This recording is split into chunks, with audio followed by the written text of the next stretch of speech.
everybody, I'm Justin with VMP Performance. Welcome back to the VMP YouTube channel. Behind me on the dyno, I have Andrew's 2014 Shelby GT500. This era GT500 has the 5.8 liter motor and the factory 2.3 liter TVS blower. We're going to be baseline dynoing today, tuning it, and doing several upgrades to the car. We're going to show you how much power it makes stock, how much power it makes with tuning and other upgrades, and then talk about how all these mods work together. I'm gonna go hop in the driver's seat and start making some baseline pulls. All right, so I was having a heck of a time. I actually had to get a recovery file from SCT to put Andrew's GT500 back to a stock calibration. It was tuned before. We don't know for sure exactly by who, but we know we want to baseline the car and see exactly what it's putting out stock, just so we can be methodical about what we're doing. I mean, they all make between 580 and 610 rear wheel horsepower. We're gonna find out what his makes. Of course, always gotta have my data logger going. A dyno number is not very useful to me without the air fuel and the timing and the throttle position and everything else. Having all this data that I'm logging allows me to know exactly why it made the power that it did. It's very, very useful for troubleshooting in the event you don't make the power or you make more than you expected.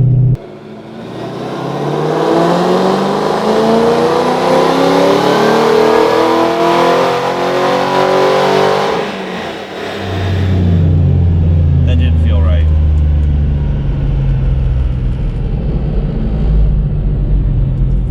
Felt like the throttle was closing. Let me see here. Yeah, we only made 441 rear wheel horsepower. All right, looking at the data logs. Got to see what is going on here. Oh. Wow. The computer severely started closing. First of all, the throttle never went wide open, and then the computer started closing it aggressively at 4,200 RPM. I'm gonna have to take a look at some stuff and figure out what's going on here, because that is not right at all. The first thing I'm gonna do, I'm gonna start it up, and you can actually data log a car without the engine running. Mm-hmm. See if it's opening. Yeah, put my foot on the gas. Like, we don't have a throttle cable anymore, but we start with the simplest thing first. Is the pedal not going all the way to the floor? Is it not outputting the right voltage? So, throttle angle actual, 7 degrees, that's right.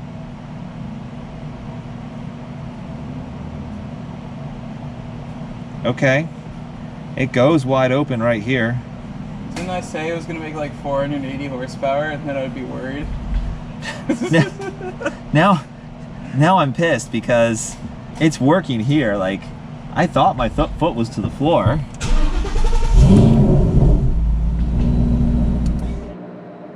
You can stay here, as long as you're not touching the roller. Traction control.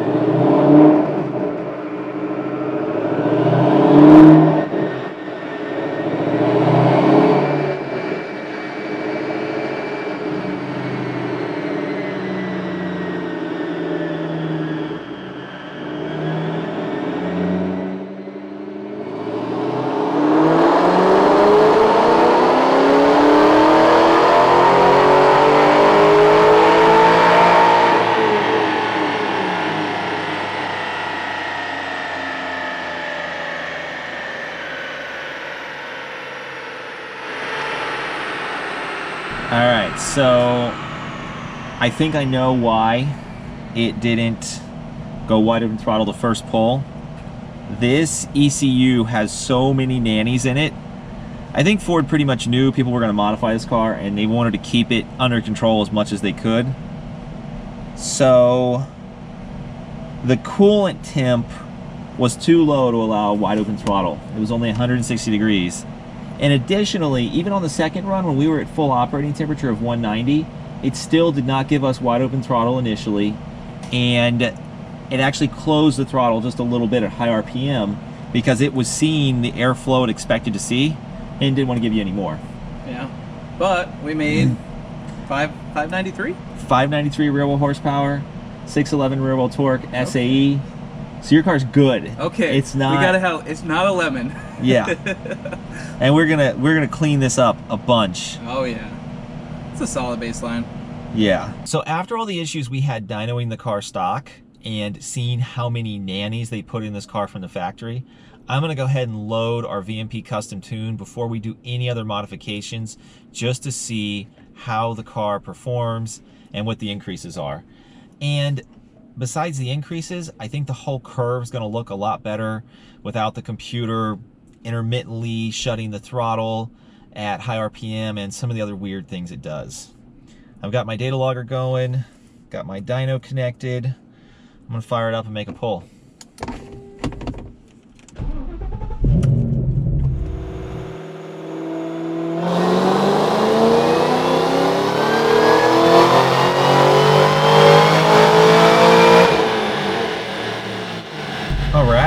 So with a little bit of mild tuning on an otherwise stock car, we got rid of a bunch of those silly nannies that Ford put in there and made 635 rear wheel torque, which is a gain of about 24 foot-pounds. We only made 597 rear wheel horsepower, but I can see that it's not taking a whole lot of timing. We just need to get this engine breathing better, and we will not have to worry so much about that. So I'm pretty happy with the tune-only results. I'm gonna get the stock cold air off of here, which is pretty easy to do. Couple 8mm clamps here and here. And then a 10mm holds the air box to the fender.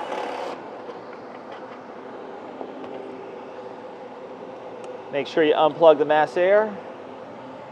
Unplug here, here. Oh, this is pretty funny right here. So this thing silences the supercharger noise. It's like a muffler for your intake, so you can't hear the supercharger whine. Who wants to do that? Yeah, Next to come off is the factory twin 60mm throttle body. So this is the factory twin 60mm throttle body. Ford's been using this since 2007. However, in 2013, they put a much bigger 2.3 liter TVS supercharger on the car, and they still kept the same size throttle body. This is really, really restrictive. I think we're gonna see big gains. Most of our gains are gonna be from the throttle body upgrade. The JLT intake is gonna help a little bit, but I'm expecting 30 to 40 rear wheel horsepower just from these two mods, and of course the accompanying tune so they run right.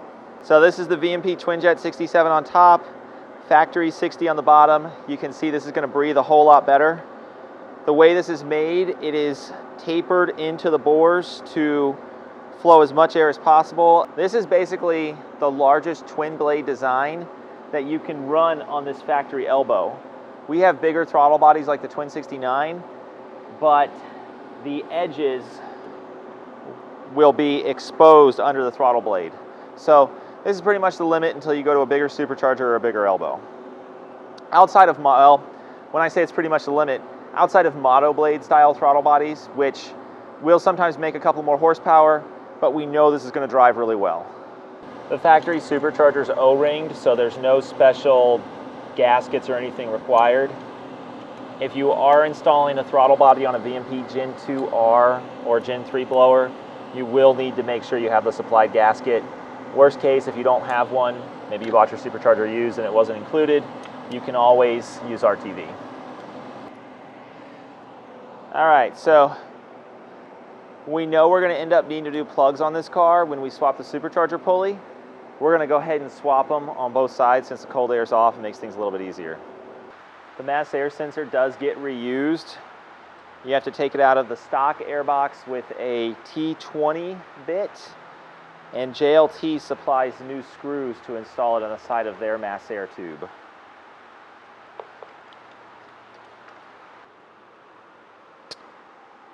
This is the side of the sensor that has to go into the airstream.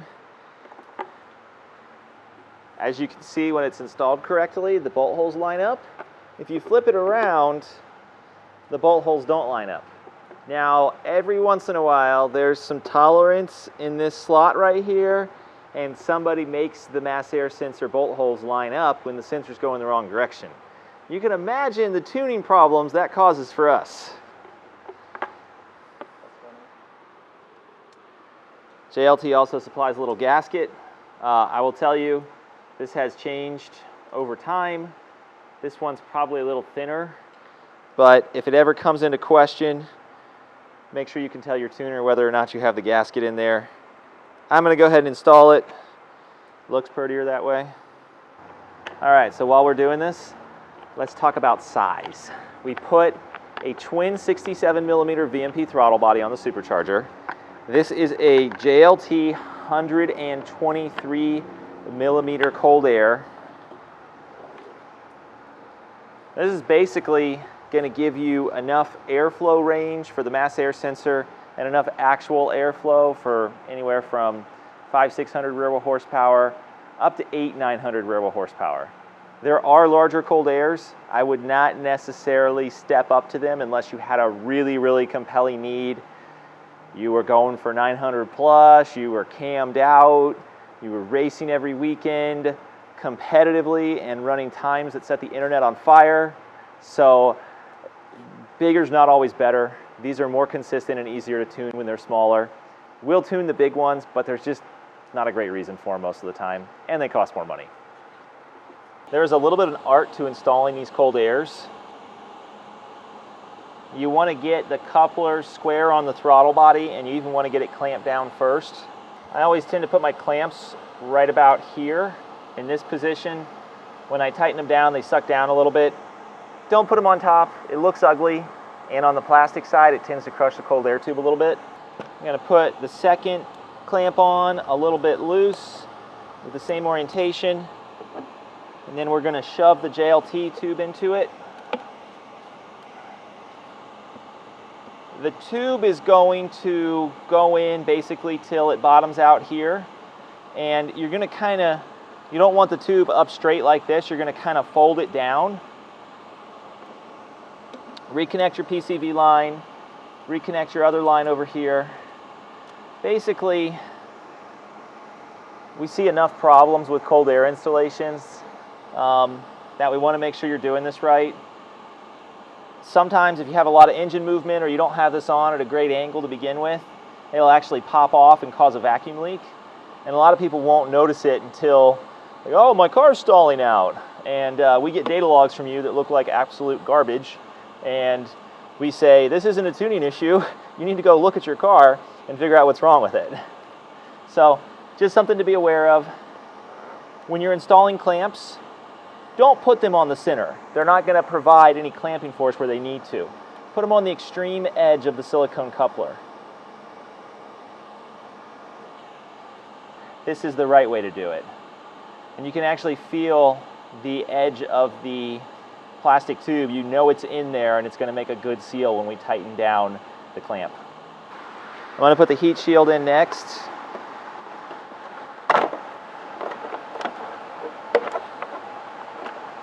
That 10mm bolt that we pulled out earlier is what's going to hold the heat shield in. We do need the grommet off the factory cold air though. Let me go grab that. We're going to pull this grommet out of the factory cold air. Give that back to you. Thank you.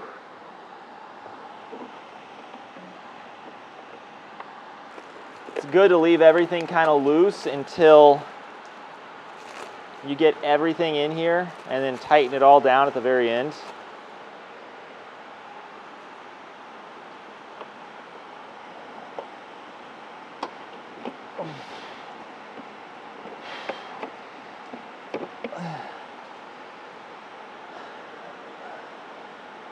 All right, another pet peeve of mine, make sure the seam right here is on the bottom where you can't see it.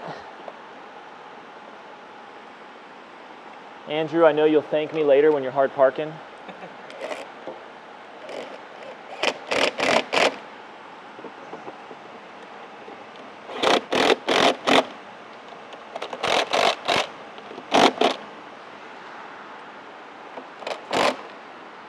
Last thing we're going to do is reconnect our mass air sensor, and then I'm going to go swap plugs on the other side.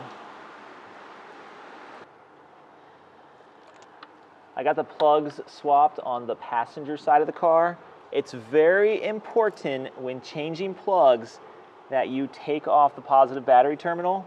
This whole big monstrosity here, when it's hooked up, it's very, very easy for your spark plug socket to short out right here. It blows the power steering fuse. I've even seen it fry ECUs before. So be very careful. Make sure you disconnect the battery when you're changing spark plugs. While we were swapping parts, a new tune was flashing into the car. I'm gonna get our tools cleaned up and I'm gonna go run it. I just got done swapping new plugs in and also swapping on a VMP twin jet 67mm throttle body and a JLT 123 cold air. Those two mods are going to help this supercharger breathe a lot better.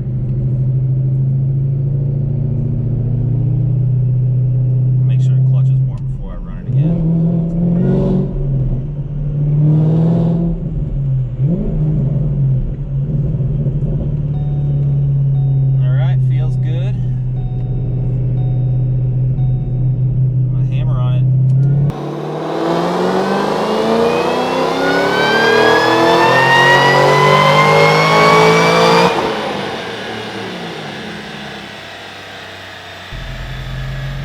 Exceeded expectations, very much so.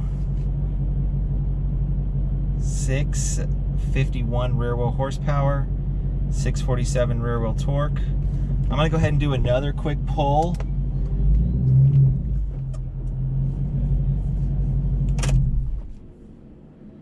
I say quick, but I had a weird dip at high RPM. It was not the throttle this time. All right, I'm gonna do one more run and just see how clean I can get it.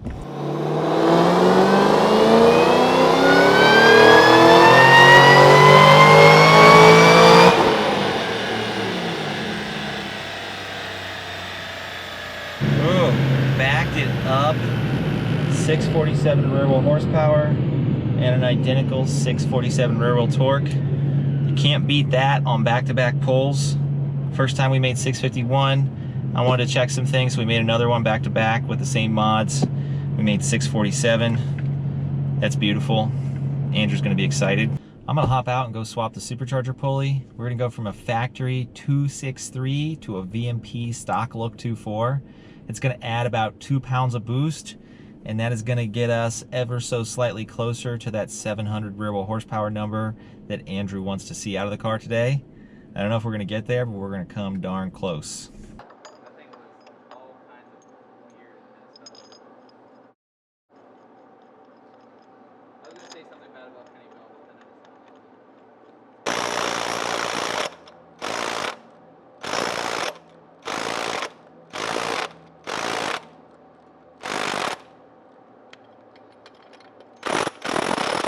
In the event you do not have a cordless impact, you can actually put a 3/8 extension right here in the end of the tool and use an old-fashioned ratchet and breaker bar to swap your stuff.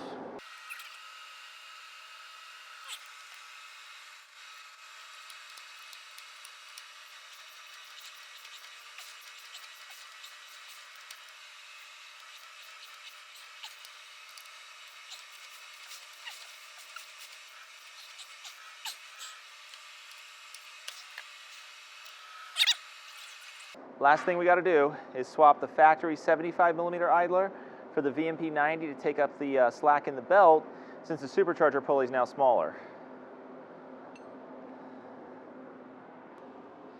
See the factory one versus the VMP one. When you're installing this, you want to put the clip to the inside.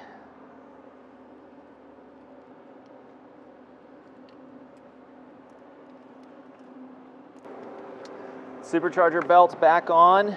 I'm gonna get everything buttoned up. I'm gonna go run the car on the dyno.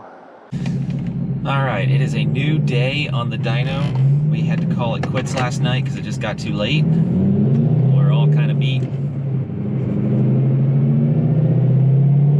Everything's pretty much done to the car. This morning is basically going to be the final tune and the final dyno numbers for Andrew.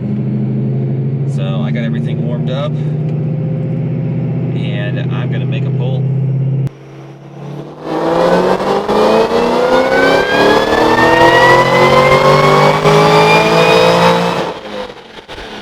All right, 665 rear wheel horsepower, 690 rear wheel torque.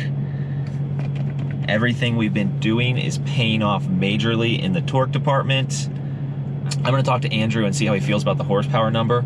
I'm also going to look over the data log and see where everything's at and if that 665 number can be improved upon. So we added a little bit of butane additive to the fuel tank. We've run the car a little bit to let it mix in, and now we're going to do a dyno pull.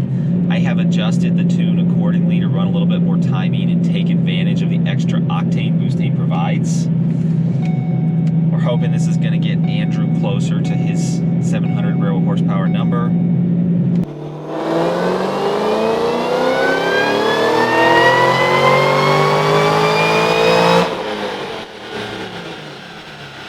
Just going to save this dyno run as butane.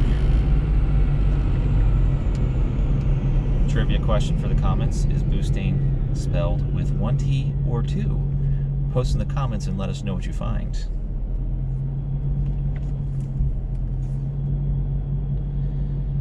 All right. So we made 675 rear wheel horsepower. And I've got to tell you guys about something else that I've been seeing and I just reviewed with Joe as well. This car is an outlier. It has a little issue that we discovered it through data logging and tuning and modifying it. We actually picked up 20 horsepower under the curve in certain areas at high RPM with the butane and 2 to 3 degrees additional timing. But this car has had a very inconsistent dyno graph at high RPM. And talking with Joe and looking over the logs and sleeping on it last night, we think we figured out what it is. For some reason, the fuel pump, the stock fuel pumps on this car are maxing out way before they should. And that is causing a dip in the dyno graph at 6,000 RPM and some inconsistent horsepower above that from not having great fuel pressure. What's really odd is that on the factory widebands, the air fuel is good and it is safe. Had I have not had this car on the dyno and I had just been reviewing logs, I really would not have known the difference. But that is going to give Andrew something to work on, and the car is going to make even more horsepower once the issue's fixed. I'm going to have him look at fuel filters, possibly test the pumps and see if one's flowing more than another. In the dual pump systems that Ford does in these cars, both pumps always run the same volume at the same time. They're not staged. They're both on, but they're variable voltage with two little boxes that control the voltage to them. So you should be able to see a pretty consistent flow from each one at all times. And that's something Andrew's going to have to test. We're going to give him some stuff to do that. But the good news is the car is safe. It's making some pretty decent horsepower, just not quite the 700 that Andrew wanted to see. I'm going to go over the results with him, tell him what's going on, and that's it for now. Our VMP Stage 4 power package made some great power on Andrew's car. He's got some little issues to fix, but we know he's going to be back for more mods and more tuning anyways. Our Stage 4 power pack and a host of other VMP upgrades are available on our website, VMPPerformance.com. Make sure you like, subscribe, and share to see more videos like this and see me making more horse pressure.